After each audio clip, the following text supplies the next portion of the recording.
අපි අද මේ පාඩම හරහා කතා කරන්න බලාපොරොත්තු වෙන්නේ මෙන්න මේ go off කියන phrasal verb එක අපි කොහොමද භාවිතා කරන්නේ? ඒකේ තේරුම මොකද්ද? වාක්‍යවල භාවිත වුණා මේ go off කියන phrasal verb එකේ කොහොමද තේරුම වෙනස් වෙන්නේ? ඔන්න ওই කාරණා සම්බන්ධයෙන් තමයි මේ පාඩම හරහා කතා කරන්න බලාපොරොත්තු වෙන්නේ. එහෙනම් අපි පාඩමට යමු.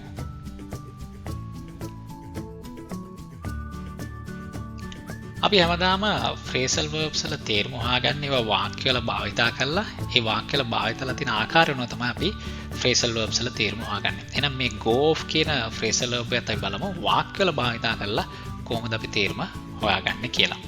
පළවෙනි වාක්‍යය. This bacon doesn't smell good. Do you think it has gone off? Right. This bacon කියලා කියන්නේ මොකද්ද? සාමාන්‍යයෙන් අපි දන්නවා pork කියලා කියන්නේ ඌරු මස් වලට.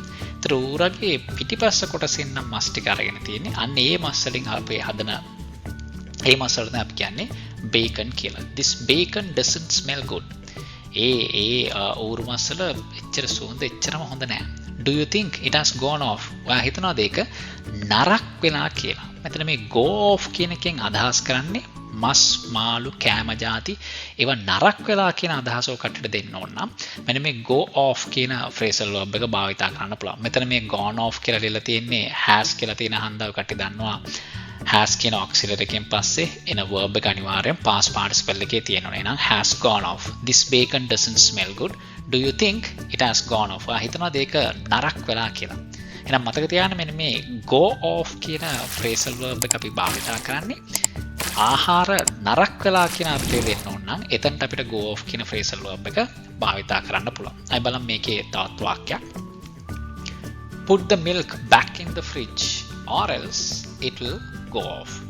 මේ කිරි ටික ෆ්‍රිජ් එකේ ආපහු දාන්න. එහෙම නැත්නම් මේවා නරක් වේවි. go off කියලා මෙතන අදහස් කරලා තියෙන්නේ නරක් වේවි කියන තේරුම තමයි මෙතන තියෙන්නේ. Put the milk back in the fridge or else it will go off. එහෙම නැත්නම් කිරි ටික නරක් වේවි. go off කියන එක භාවිතා කරන්නේ නම් ආහාර නරක් වේවි කියන අර්ථය දෙන්න තමයි. අය බලමු මේකේ තවත් වාක්‍යයක්. The meat looks like it has gone off. මේ මස් ටික බලනකොට පේන්නේ නම් ඒක නිකන් නරක් වෙලා වගේ. it has gone off. නරක් වෙලා වගේ. right? එතන මේ go off කියන එක මෙතනත් භාවිතා කරලා තියෙන්නේ අර ආහාර නරක් වෙලා කියන අර්ථය දීම සඳහා තමයි මෙතනත් ඒක භාවිතා කරලා තියෙන්නේ. අය බලමු මේකේ තවත් වාක්‍යයක්. Preservatives are added to prevent food from going off so quickly. හරි. Preservatives ආහාර කල්තබා ගන්නා ද්‍රව්‍ය. ඒවට තමයි අපි preservatives කියලා කියන්නේ ආහාර කල්තබා ගන්නා ද්‍රව්‍ය. Are added to prevent food from going off so quickly.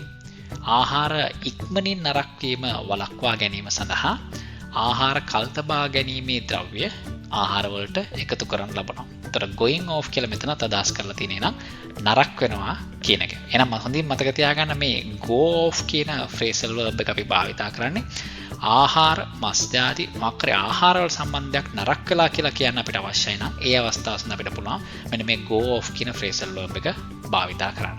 එහෙනම් මෙවැනිම තවත් පාඩමකින් ඔබව හමු වනතුරු මා වෙන සමු ගන්නවා. Bye for now.